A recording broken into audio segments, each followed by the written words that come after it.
Bandai Namco EU produced a game for its customers with development from Tarsier Studios, the same team behind Little Big Planet. Tarsier Studios, formerly Team Tarsier, is a 70-person studio out of Sweden with some incredible imagination. Today, we are focusing on the first in an apparent franchise, Little Nightmares, as the second has just been released. Little Nightmares is an incredible game with, as I mentioned, a pretty unique art style. It really reminds me of The City of Lost Children, Tim Burton movies, and some heavy Spirited Away vibes. The puzzles are clever and not too complicated, but right away you can feel my biggest gripe for the game. The controls are very slippery. With the kind of isometric angle the players put in, it makes the platforming a bit janky. A lot of the time my deaths were due to not hitting a jump at the right angle to grab something and thus dying from fall damage. There are some small collectibles around the levels in the form of lighting lamps and small creatures with dunce caps on who are looking for hugs. These are called gnomes with no G. The game doesn't give you a tutorial or hold your hand in any way, except for the couple of times I came across a slight impasse. A prompt would show me some mechanic with the controller, but otherwise just left me to my own devices. I love a good show, don't tell style of video game, and so far this one nails it. Your protagonist is a little girl named Six and is equipped with a lighter and a rain slicker. You don't have much to traverse this world besides brains and the quick pitter-patter of little feet. No music has been found while playing, but the sound design itself leaves an impression befitting the atmosphere. Cold, dark, and dank. I have found myself easily lost in the small levels for a minute or two before I ultimately encountered a new obstacle, such as a Medusa-style petrification eye, killer leeches, and some horribly long-limbed monstrosity named the Janitor, who is your adversary for the first few levels.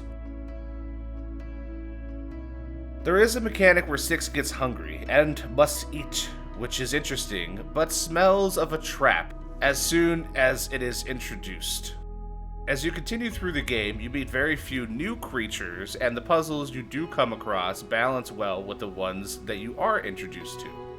For instance, running around a sort of library while avoiding the janitor, or through a kitchen past Studio Ghibli-style chefs where you need to play hide-and-seek and even make sausages to escape one part of the kitchen.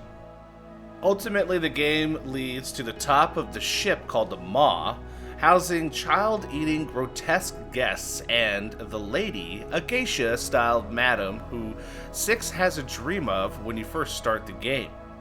As you first encounter this adversary, you may notice all the mirrors are broken. To me, that made the final encounter quite easy, as the ensuing chase leads you to a fully intact mirror, which when held up to the lady a few times causes her to fall unconscious, and then become the final meal for Six.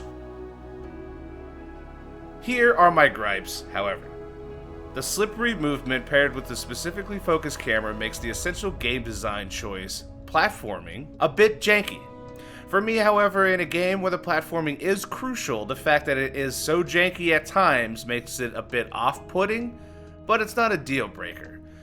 There were a couple of parts where the issues did cause deaths, either from falling or being eaten, but I was not going for the speedrun, single life run achievement for my first time playing it, obviously, and deaths were expected anyway.